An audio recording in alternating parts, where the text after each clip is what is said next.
the same headline, they have said that William Ruto is coming to meet demons at Bomas.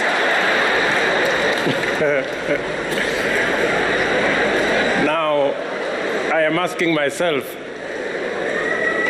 whether there are any demons in Bomas. Or better still, maybe I can ask them, Olisikia wapi, that there are demons in Bomas. Hey guys, welcome back to my YouTube channel. Hope you subscribe for more updates. So, President William Ruto, 2 years ago, that was in Bomas of Kenya, it was a BBI forum where it was hosted, the governor by then, Mike Sonko, had hosted politicians and top government officials for the event. And so by this time, President Ruto, back then was the deputy president, so majorly he was known as the DP Ruto. So that time Raila was to speak, of course Uhuru Kenyatta was the boss, he was to speak at the end, or after everyone has spoken. So at the time he spoke, he shocked many Kenyans on his speech where the president, by then the deputy president Ruto, made some sentiments where the crowd had started booing to him, murmuring, like they were not agreeing on the points. And this happened because many politicians were allied to President Uhuru, or they had fear if, let's say, I am against BBI, maybe I would be sacked. You know, Uhuru could sack anyone. Engineer Michael Kamau was sacked. Now he's the boss of NHF Kenya. And then Magiko Jori, who is an MP in the Laikipia County, was sacked. He was sacked at a roadside, not an official sack. So many politicians, if I could say, feared. And so they were arraigned so much on President Uhuru's side. That's why they supported BBI. So this time Ruto went to stage and he made a speech. And this speech, historic, this speech received a lot of reactions, sentiments in Twitter. And Ruto was himself, you know, he asked, like, how do you expect us, political parties, to choose the commissioners? My brother Raila Odinga is good at football. So let me try to ask, how fair will be a league where the referee is appointed by teams? And not all the teams, some teams. How fair will this league be? If you persuade me that you will end up with a fair game, fine. That's what I'm saying. So if you tell me it is okay for some players, for some teams, not all the teams participating, to appoint the referee, Your Excellency, this is a very important moment in our history. Important because you have persuaded us that the making of a constitution is always work in progress. My brother Raila Odinga is good at football. So let me try to ask,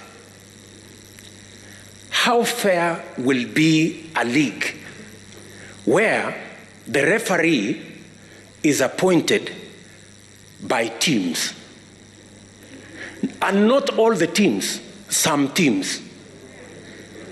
How fair will this league be? If you persuade me that you will end up with a fair game, fine. That's what I'm saying. So if you tell me it is okay for some players, for some teams, not all the teams participating, to appoint the referee, if that's what we are saying, I have my reservations. And I need to be persuaded, like many other Kenyans, that that is fair. Third issue. You have heard me, I have heard you. And I think that is good progress. It's good progress.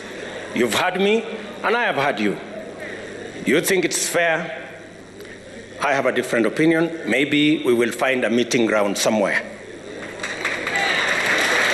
So the BBI itself was not enough to convince. The likes of Kipchumba Murkomen made a speech where they said that it would be a fall if the government led by Uhuru Kenyatta expires and the new government will come to a country that is not united. So this speech has taught me, I keep watching it. Ruto was so bold, and I think this is a time he paved a way to enter into State House. I'm not cheering to his words he used. I'm not cheering to vocabulary. I'm cheering to the wisdom and the gut to stand to these people of Kenya. Because many politicians by then, others came, they changed, they allied themselves to Ruto. But Ruto, I think, and Kipchumba Murkomen and the likes of Aden Duale are the one that stood. They stood for the rights of people. The third issue, the third issue, Your Excellency, is the independence of our police force. The 2010 Constitution was very clear that the police must act independently of any politicians, whether they are in government or in the opposition.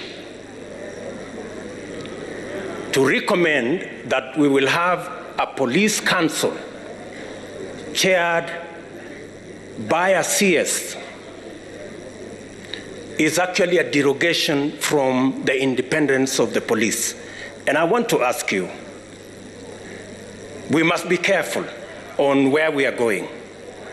Today, you may have the latitude to do what you think will be right as per you. Tomorrow, the shoe will be on the other leg.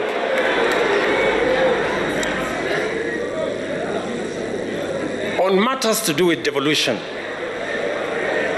I agree that the increase to 35% is progressive, and that we must devolve more resources to counties. But accompanying the increase of resources to 35%, we must also ensure that the Senate has the necessary constitutional power to ensure that those resources are available and they are used properly. To recommend that the Senate cannot continue to have the constitutional mandate to discuss the division of revenue is actually a downgrade of the Senate. In my respectful submission, with additional resources and with some members of parliament now being members of the executive because of the appointment of some members of parliament as members of the executive. In fact, the recommendation should not be a downgrade of the Senate, it should be an upgrade of the Senate to the upper house. And in any case, so that I conclude, in any case, we are now saying women and the participation of women in our governance doesn't make us weaker, it makes us stronger. It doesn't make us lesser, it makes us greater. Listen to Ruto's speech and hope you subscribe. Comment on your thoughts. What do you think? Which speech between Uhuru, Raila and Ruto give you a lot of sense on the good side of BBI or the bad side of BBI? Please subscribe for more. Don't fear to comment, say anything. Love you guys. See you next time.